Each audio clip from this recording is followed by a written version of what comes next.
Livro de Padre Germano, Memórias, romance mediúnico, recebido pelo médium falante Eudaldo Pagés, registrado por Amália Domingo Soler.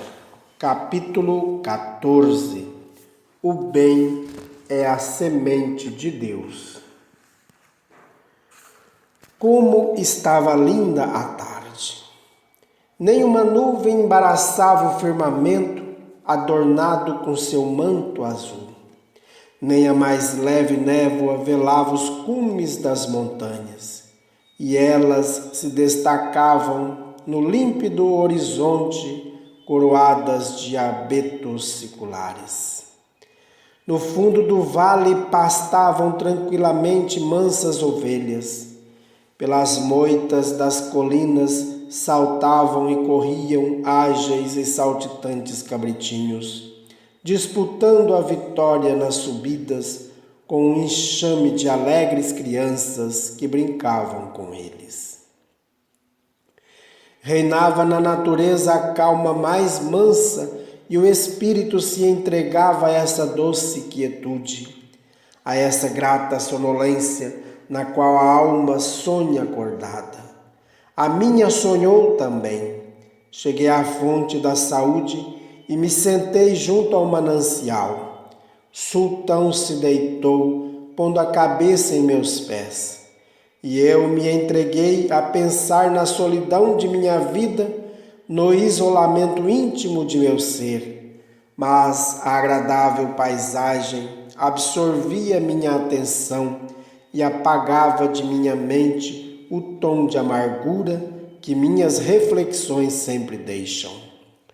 Olhava o céu, aspirava o ambiente embalsamado, escutava o rumor das folhas agitadas por um vento suave e dizia a mim mesmo: quem diria que sob este céu abrigam-se dores, se tudo sorri?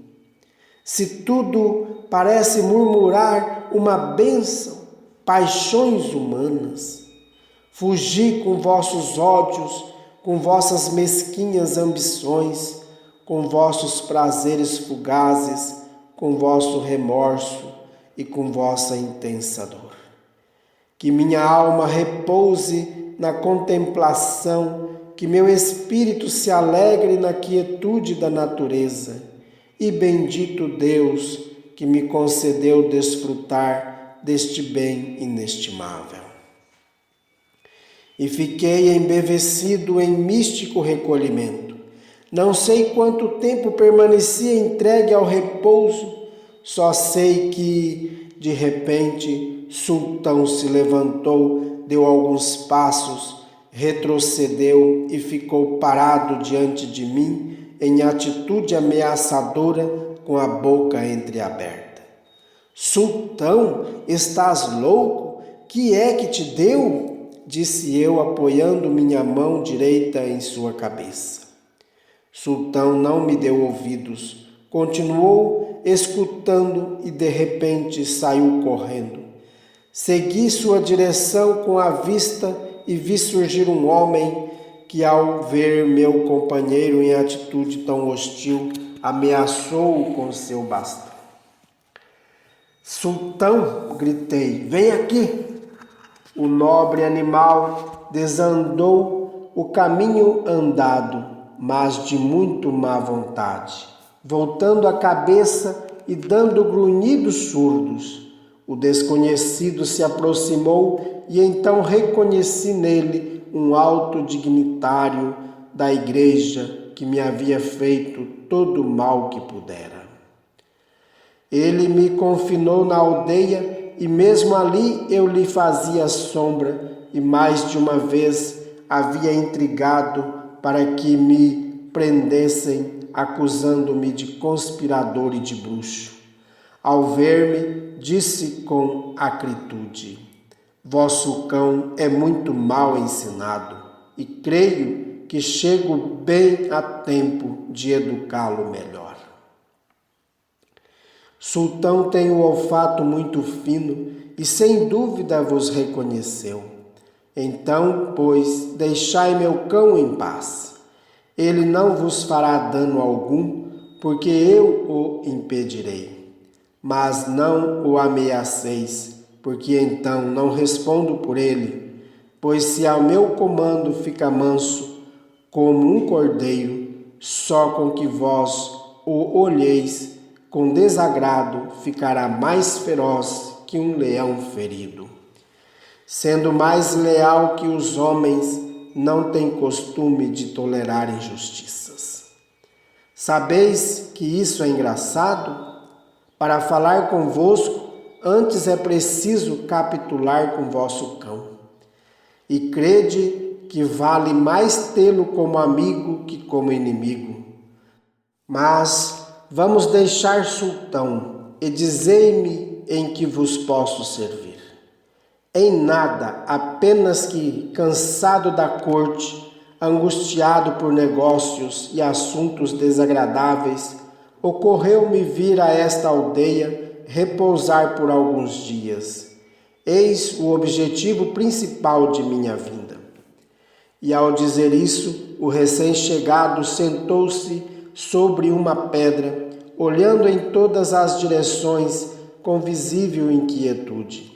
Surpreendi esse olhar e disse a sultão, dando-lhe um tapinha afetuoso na cabeça: vigia para ver quem chega e avisa-nos de qualquer rumor que ouvires, por mais distante que seja. Sultão olhou para mim fixamente, depois olhou para o forasteiro, voltou para mim e se lançou em vertiginosa corrida, perdendo-se nas curvas do caminho. Temeis a chegada de alguém? Perguntou-me o recém-chegado, a quem chamarei de Lúlio. Temo por vós, não por mim. Li em vossos olhos que vindes fugindo, não de assuntos desagradáveis, mas de uma prisão certa. Mas não temais, pois, muito antes que cheguem os guardas do rei, sultão nos anunciará sua chegada e podereis fugir ou esconder-vos na caverna da ermida. Que estais dizendo? Delirais sem dúvida. Eu não tenho que fugir de ninguém. Venho incógnito, porque quero estar tranquilo e quero ser por alguns dias o padre desta aldeia. A igreja e a pobre casa estão à vossa disposição, mas não o confessionário. Não a intimidade com meus fiéis, porque bem sabeis, Padre Lúlio, que vós e eu nos conhecemos muito bem. Juntas passaram vossa infância e minha juventude. Sei os vícios que tendes, conheço vossa história tanto quanto a minha. E não permitirei que nesta pobre aldeia deixeis o germe da intranquilidade. Se não vindes mais que por capricho, quase me atreveria a vos suplicar que desistisseis de vosso empenho e tomasseis outro rumo. Mas, se como creio, vindes por necessidade, contai comigo, com meu velho Miguel e com meu fiel sultão. Sei que começais a cair em desgraça, sei que um nobre ancião vos amaldiçoou e uma pobre mulher adúltera geme em um convento recordando aterrada seu fatal extravio. Sei que o rei quer aplicar a vós um castigo exemplar e começa confiscando parte de vossos bens. E por mais que queirais negar, sei que sois perseguido, pois vos informaram mal. Roguei a Deus que assim fosse. O que é verdade é que estou muito cansado da corte e quero ver se este tipo de vida que levais me agrada, para, caso goste, retirar-me do grande mundo. E quão bem poderíeis fazer? Vós sois rico, de nobre linhagem, tendes parentes poderosos dispostos a fazer o bem. Quantas lágrimas poderíeis enxugar? quantas misérias poderíeis socorrer. Nunca é tarde para se arrepender. Deus sempre acolhe todos os seus filhos. E crede, Lúlio, na carreira do sacerdócio não vais pelo bom caminho. O sacerdote deve ser humilde, sem baixeza, caritativo, sem alardes humanitários. Deve desprender-se de todo interesse mundano, deve consagrar-se a Deus, praticando sua santa lei. Deve ser um modelo de virtudes, deve desconhecer todos os vícios, pois para chamar-se ungido do Senhor é preciso ser verdadeiramente um espírito amante do progresso, ávido de luz, de espiritualidade e de amor. Ainda estais a tempo, sois jovem ainda, estais no melhor da vida, não haveis sofrido e por lei natural podereis trabalhar 20 anos ainda. Podeis deixar plantada a semente do bem, que é a semente de Deus. Lúlio, que me olhava fixamente, levantou-se assustado, dizendo: algo está acontecendo ou vosso sultão enlouqueceu? Olhei e efetivamente sultão vinha correndo por um atalho, mas em uma corrida tão veloz que parecia impulsionado por um furacão. Instintivamente, Lúlio e eu saímos a seu encontro e o nobre animal, ao me ver, levantou-se, apoiando suas patas em meus ombros. A seguir, cavou o chão, latindo fortemente, correndo em todas as direções e tornando a cavar. Não há tempo a perder, disse eu a Lúlio. Sultão está dizendo que muitos cavalos se aproximam e, sem dúvida, vêm atrás de vós. Não pensei que chegariam tão cedo, disse Lúlio, empalidecendo. Pensei que me dariam tempo de juntar-me aos meus. Que faremos? Se me pegarem, estou perdido, porque minha cabeça está a prêmio. Não temais, segui-me. E a bom passo nos dirigimos à ermida, descemos pelo barranco e desaparecemos entre os meandros de um longo caminho que levava à caverna do diabo. Fomos até o fundo, que era o lugar mais apropriado para estar, pois com o desprendimento de uma pedra havia ficado uma abertura pela qual entrava o ar. Ficai aqui, disse eu. Esta noite Miguel ou Sultão vos trarão alimento, e não temais. Pedi a Deus que vos ampare, e crede que não vos desamparará. Farei por vós tudo o que faria por um filho. Lúlio estreitou minhas mãos com efusão, e eu disse: vou para não despertar suspeita dos que chegam. Seguido de Sultão, saí da caverna muito abalado, porque sentia o peso de uma nova calamidade, mais terrível, porque Lúlio havia se tornado odiado na corte por sua astúcia, por sua dissimulada sagacidade, por sua desenfreada ambição, que o fazia se meter em conspirações atrevidíssimas. Como era muito rico, tinha grande poder, era uma sombra temível, líder de um grande partido. Mas eu, que o conhecia desde criança, sabia que ainda havia algo de bom naquele coração endurecido. Eu me dizia: se o prenderem, seu furor não terá limite e se transformará em tigre sanguinário. Se o matarem, seus pares praticarão uma vingança horrorosa, ao passo que, se eu conseguir convencê-lo, quem sabe se arrependerá de seus desacertos e ainda será útil à humanidade. E absorto nessas reflexões, cheguei à reitoria. Chamei Miguel e, em breves palavras, lhe informei o que estava acontecendo, para que, se eu não pudesse me mover para não inspirar suspeitas, ele pudesse atender ao fugitivo.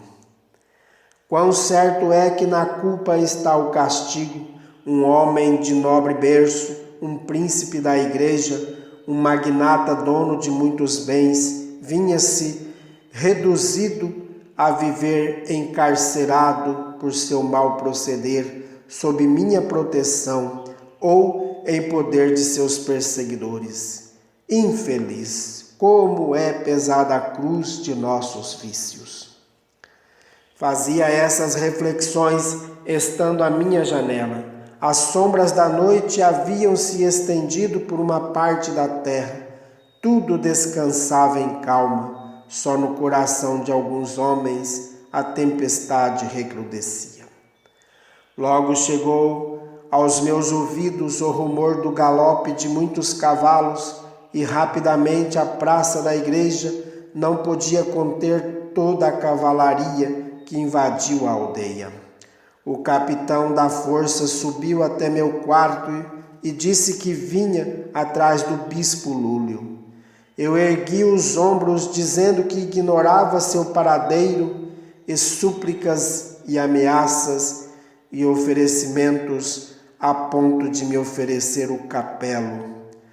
Capelo é um chapéu utilizado pelo cardeal. Em sentido figurado, estava sendo oferecido ao padre Germano pela delação de Lúlio ao cargo de cardeal que este ocupava. Em nome do rei, tudo foi inútil. Há 5 anos, disse o capitão, vim atrás de um criminoso que ocultastes, mas agora tenho ordem de que, se o bispo não aparecer, vós que sois o bruxo desta aldeia, ocupeis o seu lugar. Eu ficarei aqui 8 dias, moverei pedras por pedra, e repito, se o bispo não aparecer, vos levarei como refém. Escolhei. Ao ouvir essas palavras, senti frio e involuntariamente olhei pela janela de onde via os ciprestes do cemitério. Meu coração se oprimiu e eu teria chorado como uma criança, porque afastar-me daquele túmulo era arrebatar-me a vida. Mas refleti e disse comigo: quem pode ser mais útil neste mundo, Lúlio ou eu? Ele, porque é mais jovem, rico e poderoso, pode fazer muito bem. Seu arrependimento pode ser um manancial de prosperidade e um grande progresso para seu espírito. Na vida não se deve ser exclusivista. O homem deve ser apenas um instrumento do bem universal. Nada importa o sofrimento de uma alma se redundar no avanço coletivo da humanidade. Devemos ser um por todos e todos por um. O capitão me olhava e disse: vós me dais pena. Lamento tirar-vos de vossa aldeia, mas trago ordens expressas. Que deveis cumprir, capitão. E durante 8 dias procuraram Lúlio inutilmente, porque só Miguel, sultão e eu conhecíamos a entrada da caverna do diabo, de modo que, não aparecendo o perseguido, eu fui em seu lugar. E quando todos os habitantes da aldeia estavam entregues ao sono, eu me despedi de Miguel e sultão, daquele animal admirável, cuja inteligência maravilhosa nunca poderei esquecer. Ele que nunca se afastava de mim, ele que sempre velava enquanto eu dormia, compreendeu que me prestava um grande serviço ficando com Miguel, e uivando dolorosamente, regando minhas mãos com suas lágrimas, não deu nem um passo para me seguir. Ficou imóvel no meio de meu quarto, enquanto meu velho Miguel chorava como um menino, pobre ancião. Quando me vi longe de minha aldeia, senti um frio tão intenso senti uma dor tão forte, tão aguda no coração que julguei morrer. Pensei nela, pedi-lhe alento, pedi-lhe fé, esperança e coragem para não sucumbir à prova. E como se ela fosse meu anjo da guarda, instantaneamente me senti mais animado e me pareceu ouvir uma voz distante que me dizia: devolve bem por mal, cumpre teu dever. E eu cumpri. Cheguei à corte, conferenciei com o rei repetidas vezes e em todas as nossas entrevistas parecia que os papéis se trocavam. Ele parecia o súdito e eu o soberano. Com tanta energia lhe falava e com tanto império lhe dizia: se quereis ser grande, sede bom. As coroas são quebradas pelos povos. As virtudes são mais fortes que os séculos. O meu rei de hoje será o escravo de amanhã.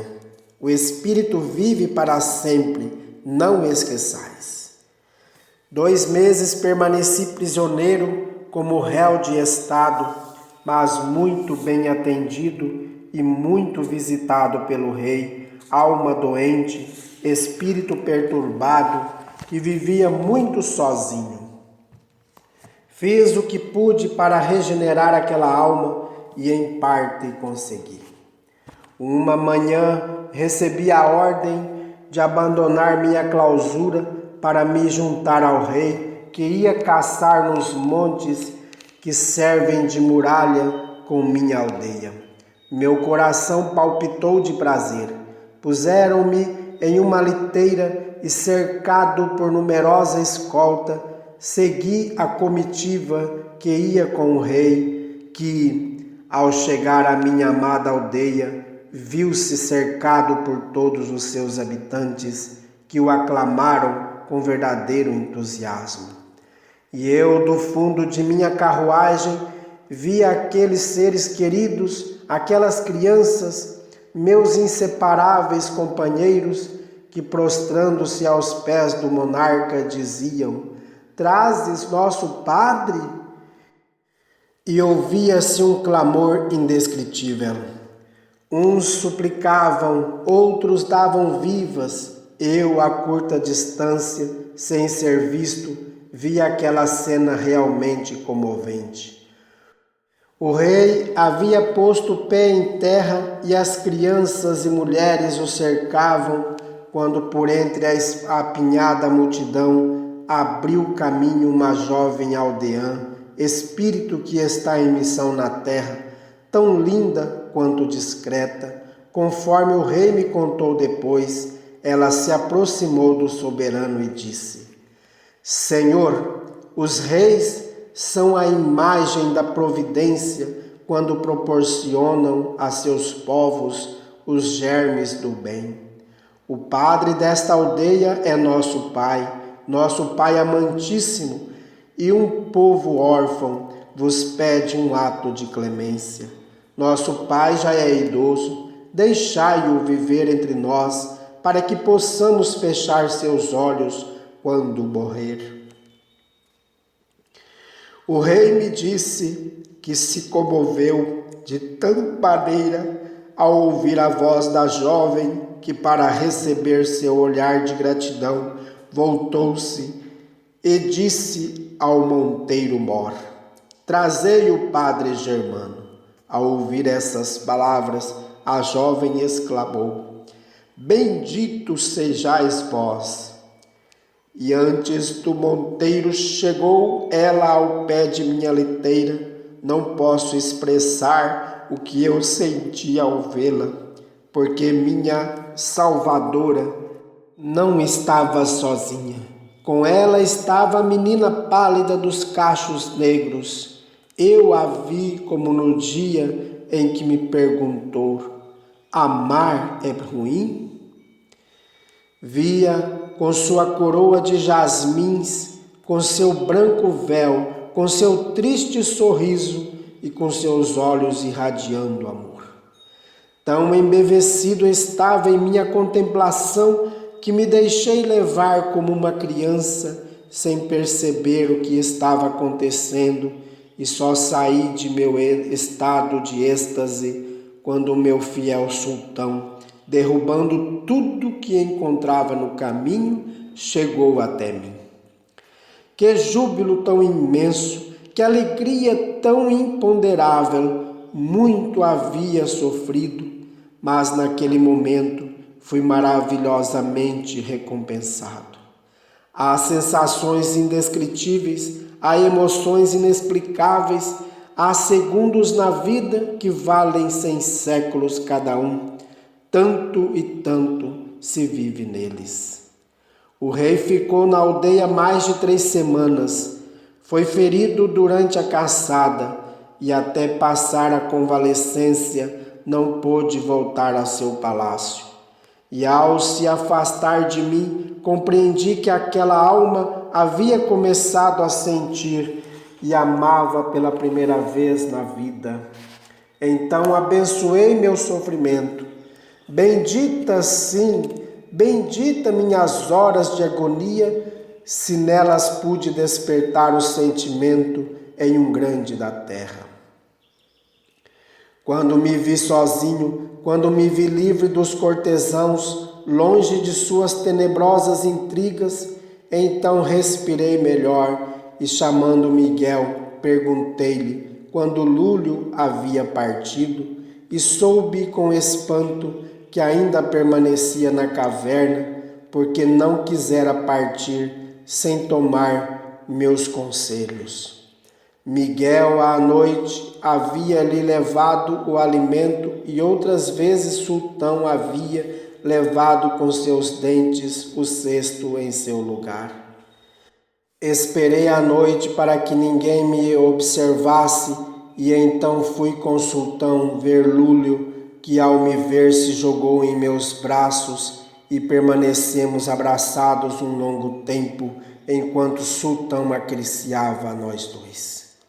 Vamos sair daqui, disse eu, e enlaçando sua cintura com meu braço, caminhamos até sair da caverna e nos sentamos nas minas da ermida. Quanto vos devo, Padre Germano, disse Lúlio comovido. Quanto aprendi nestes 3 meses que permaneci escondido dos olhares dos homens. Quase todas as noites vinha a este lugar esperar Miguel. Sultão já gosta de mim. Durante o dia passava longos períodos ao meu lado. E como uma pessoa me olhava e suas lágrimas escorriam, dizendo com elas: a culpa é tua. Durante minha doença, pois fiquei doente mais de 1 mês, só lhe faltava falar. Deixou de lado sua raiva e foi meu fiel guardião. Eu soube por Miguel quanto haveis sofrido, e embora ele me dissesse, ide, e me oferecesse um hábito para me disfarçar, eu não quis partir até vos ver, porque quero seguir estritamente vosso conselho. Lúlio, antes de mais nada, segui os impulsos de vosso coração. Pois bem, o impulso de meu coração é seguir pela senda que me traçardes. Então escutai-me. Com vossa conduta passada, só haveis conseguido que pusesse em vossa cabeça prêmio a diferentes preços. A mim ofereceram o capelo se vos entregasse, e se por esse preço eu houvesse aceitado vestir o chapéu vermelho, toda a terra candente que encerra o universo teria abrasado minha cabeça. Preferi morrer se houvesse sido necessário, porque minha morte teria sido chorada pelos pobres de minha aldeia, mas a vossa teria sido vingada de uma maneira cruel. E para obrar no mundo sempre devemos refletir e fazer aquilo que for mais vantajoso para a humanidade. Se partirdes e vos puserdes à frente dos vossos, só conseguireis ser alvo de uma perseguição sem trégua e morrereis maldizendo o maldito. Se, ao contrário, deixardes o país, fordes a outra nação e exercerdes o sagrado ministério em uma afastada aldeiazinha, se criardes uma família entre os idosos e as crianças, se conseguirdes que todos que vos cercam desejam vossa presença, depois de algum tempo vivereis feliz, pois também encontramos a felicidade quando a sabemos procurar. Vós sois felizes aqui? Como sacerdote, sim, e como homem, não, porque o sacerdote católico, apostólico e romano, se for cumprir seu dever, há de viver sacrificado, há de truncar as leis da natureza, há de quebrar esses laços divinos que unem o homem a uma esposa querida, a filhos amados. Eu não quis o amancebamento de uma concubina, eu não quis deixar filhos espúrios e me sacrifiquei em nome de uma religião que mortifica e escraviza o homem sem engrandecer seu espírito. Invejei os reformadores, mas não tive coragem para seguir sua reforma, e vivi para os outros, mas não vivi para mim. De modo que, como homem, não desfrutei das feições da vida, mas como padre de almas enxuguei muitas lágrimas e tenho a íntima satisfação de ter evitado algumas catástrofes. 2 caminhos tendes diante de vós, a Igreja Reformista e nossa Igreja. Em ambas podeis professar se souberdes amar e sofrer. Estou cansado de lutas, Padre Germano. Tentarei viver como viveis vós. Meu espírito precisa de repouso e esquecimento. Nestes 3 meses aprendi muito. Tive, não sei se alucinações ou revelações, mas ouvi diversas vozes de almas errantes que me diziam: desperta, aprende, tua vítima te serve de mestre. Tu lhe fizeste todo o dano que pudeste, e ele te salva, expondo sua cabeça. E estes avisos, Padre Germano, me fizeram pensar e meditar com maturidade. Já vos disse, Lúlio, ao sacrificar-me por vós, pensei apenas em evitar derramamento de sangue e ira de partidos. Procuro apenas espalhar a semente do bem, porque o bem é a semente de Deus. Eu a espalharei também, tentarei apagar com minhas boas obras as iniquidades de meu passado. Alguns dias depois, Lúlio partiu disfarçado de frade, e 1 ano depois me enviou um emissário com uma carta que dizia assim: quanto tenho que vos agradecer! Quão feliz sou neste recanto da terra! As crianças me buscam como buscam a vós, os idosos me pedem conselhos, os pobres me abençoam, porque empreguei os bens que pude salvar do confisco na melhoria da triste sorte desses infelizes que só se alimentavam de pão preto.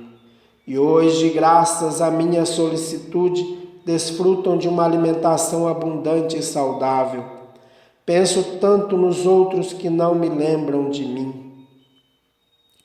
Quanto vos devo, Padre Germano, bendito sejais, bendito seja o homem que me fez compreender que o bem é a semente de Deus. Essa carta me encheu de satisfação, dessa satisfação profunda que a alma experimenta quando vê florescer a árvore da virtude, e mais gozo senti quando recebi uma longa epístola de meu soberano, na qual me pedia conselho para alguns assuntos de Estado e terminava dizendo: Em breve irei fazer uma visita, mas incógnito. Tenho que falar contigo, tenho que te confessar o que sente hoje meu coração. Tu me falaste do amor da alma, e hoje minha alma se agita entre lembranças e esperanças, entre reminiscências e pressentimentos de um imenso amor. Ou muito me engano, ou já sou mestre em amar. Essas duas cartas me fizeram refletir muito. Fui ao túmulo dela e ali tornei a lê-las, e ali bendisse a providência por eu ter tido abnegação bastante para esquecer grandes agravos e me entregar ao sacrifício. Pois quando deixei minha aldeia, pensei que não a tornaria a ver. Pensava que minha cabeça cairia no lugar da de Lule, e com minha resolução dei luz a duas almas. Dois espíritos rebeldes foram dominados por meu amor, por minha vontade e minha fé. Grande foi minha angústia, cruel minha incerteza, mas benditas sim, benditas minhas horas de agonia, se com elas resgatei dois homens da escravidão do pecado.